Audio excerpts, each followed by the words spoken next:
Hello, this is Mike from Retro and Vintage Watches and Restorations. This is part 2 of the assembly video for the Seiko 6106 movement. Okay, first of all I'm going to use some D5 Mobius oil, and I'm going to oil the back of the center wheel. This is in preparation for the Canon pinion fitting.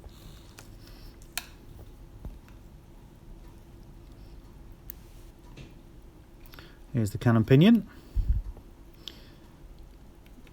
and once I pick it up with the tweezers, we just line it up and it will click into place. So I'm just going to pinch it with the side of the tweezers and push down, like so. That's the Canon pinion fitted. The next part I'm going to fit is the clutch in preparation to build the rest of the keyless works.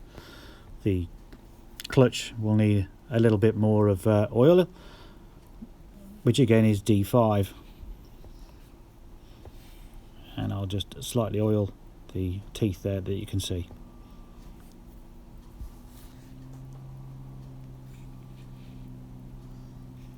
On this movement there is the hacking lever.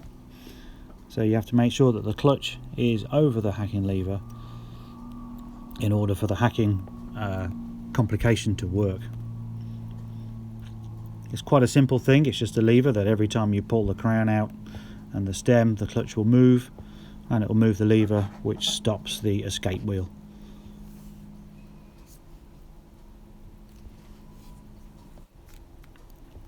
And now we need to fit the yoke, which will just sit on its own little pivot, and you line that up with the clutch.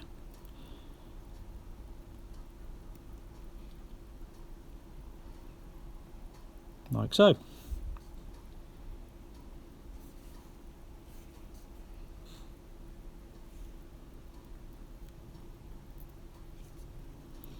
Okay, this little part is the setting lever, and this will need again a little bit of D5 oil. It goes on that pivot there, which sits in the main plate and is what's moved every time you pull the crown out.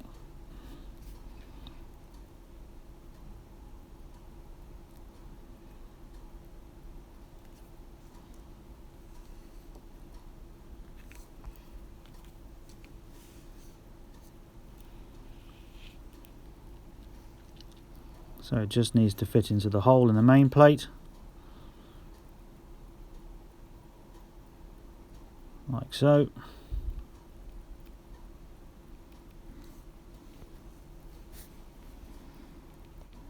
It's important to line up the set-in lever with the yoke like I've done in the video there. Otherwise it won't work when you put the crown and stem in. The next thing to fit is the set-in lever spring, and we will set that into position. It's held in by 2 screws, and then we have to make sure that the end is hooked round the post which is on the set-in lever.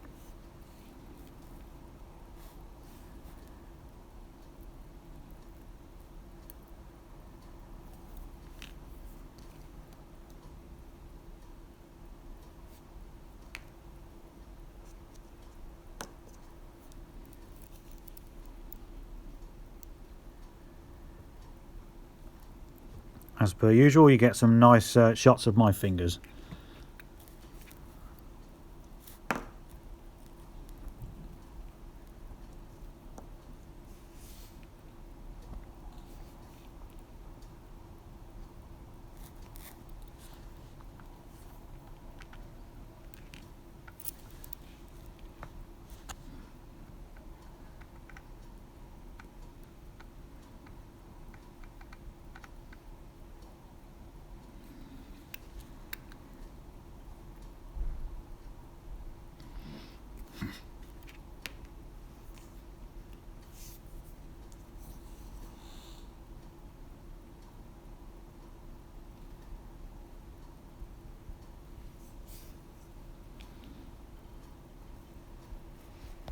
A little bit more D5 oil just on that pivot.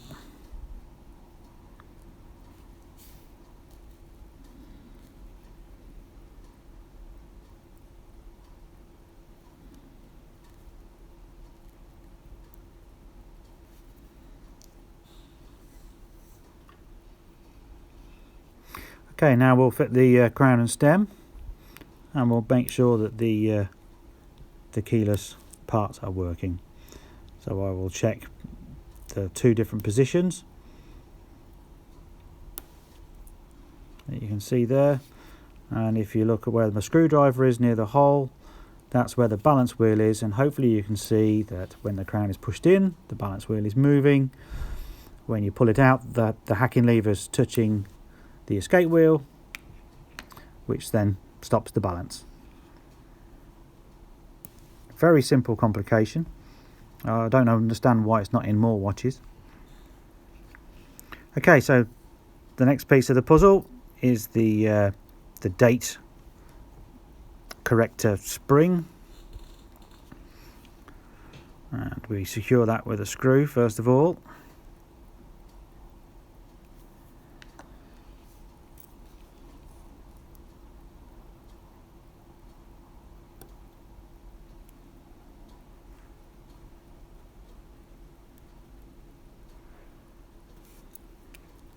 And then we have to hook the other end back in its position,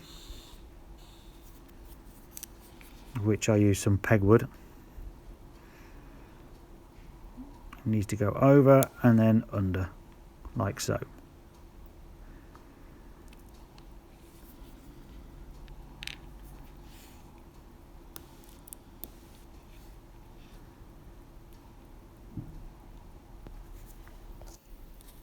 Okay, next I'm going to oil all the posts where the wheels will go, and for that I use Mobius 9010.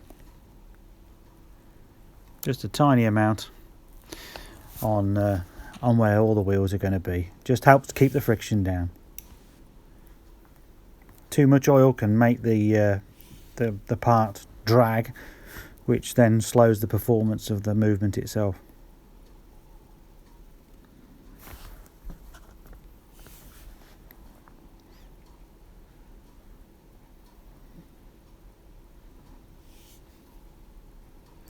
Mobius 9010 is a synthetic oil, so theoretically you don't need as much. Less is more. I'm probably still over oiling with the amount that I use, but again, as I've said in all my videos, I'm not a professional. This is just how I do it. It seems to work okay for what I want.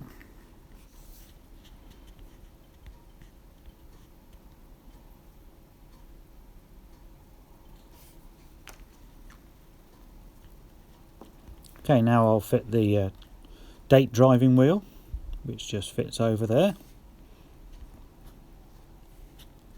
and the date finger, which basically interacts with the teeth on the day and the date wheels respectively to make them click over. And this is the date finger. I always get the two mixed up when I'm thinking about them. Held in by a screw.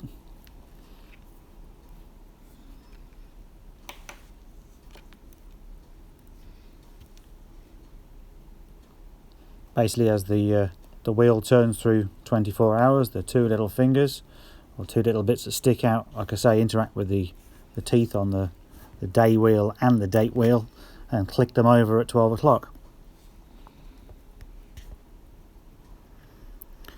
That is the minute wheel, sits on its own pivot.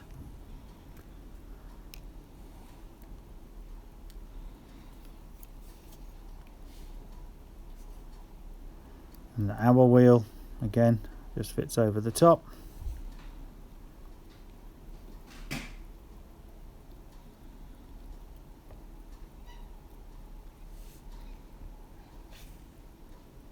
And the intermediate wheel is last.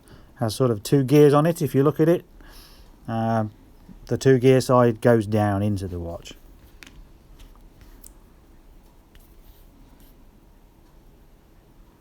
Wipe off any excess oil. or bits of fluff.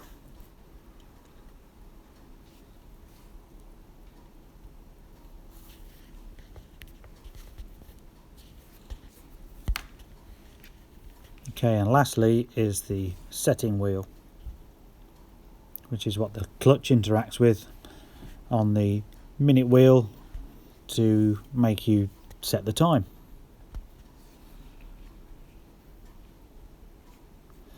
And then we have the minute wheel bridge, and on these it's a little bit interesting. They have 2 screws. One is smaller than the other. The small thread screw tends to go in the bigger hole. It can be a bit misleading, and I've got it round the wrong way round plenty of times.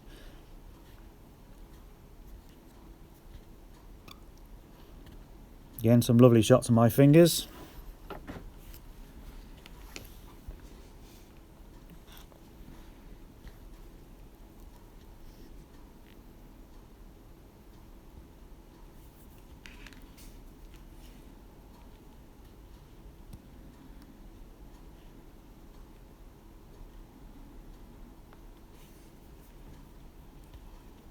Okay, it's installed.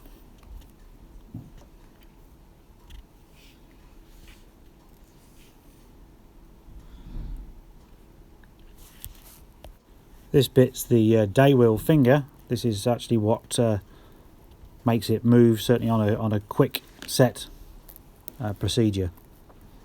As you can see there, it interacts, and that would move the day wheel.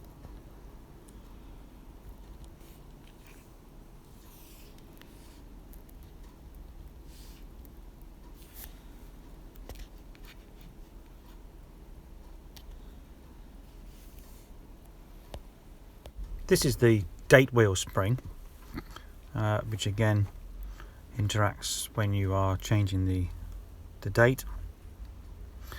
Keeps it in place. Sits on its own little pivot, and then you just need to oil with Mobius 9010 the front face, which is the bit it takes the most wear. Just a tiny amount like that. This is the day wheel, and that sits on the movement, and you move the spring to engage in the teeth, and it stays in position. And then after that, all we need to do is fit the cover.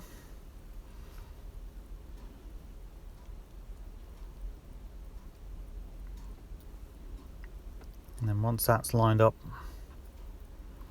there's 4 screws to secure it.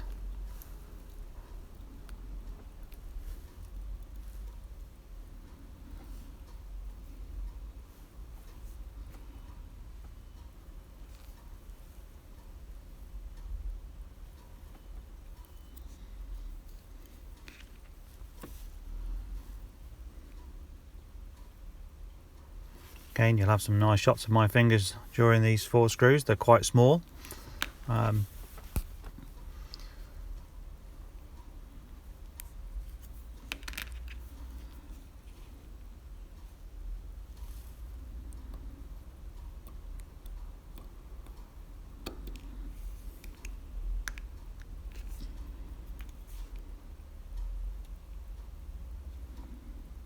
You'll notice again that I do them one at a time. I've learned through experience that if I put them all in position first and try and screw them, if the first one slips for any reason, generally the cover moves and the screws will move, and you could lose one of these quite easily because they're really, really small.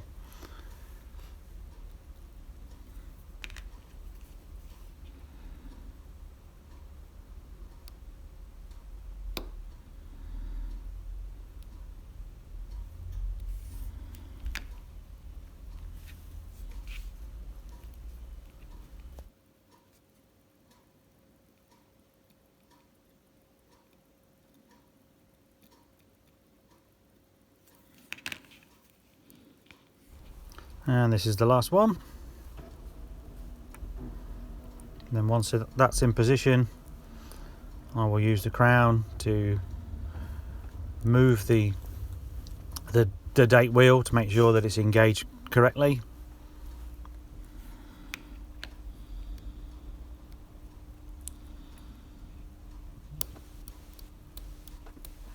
There we are, nothing wrong with that.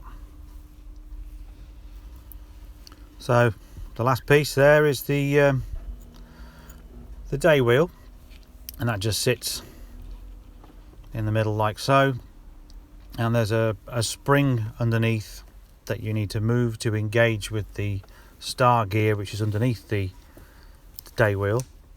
And for that I just use an oiler. You can just about make it out there. I'm going to push that up, move the gear a little bit, and then it sits and holds it in position. Then all I need to do is fit the C clip, which holds the day wheel in position. That just goes over the top. Make sure that the recessed side of it is pointing down and not up. Might sound odd, but that's the only way you get them off. It's counterintuitive.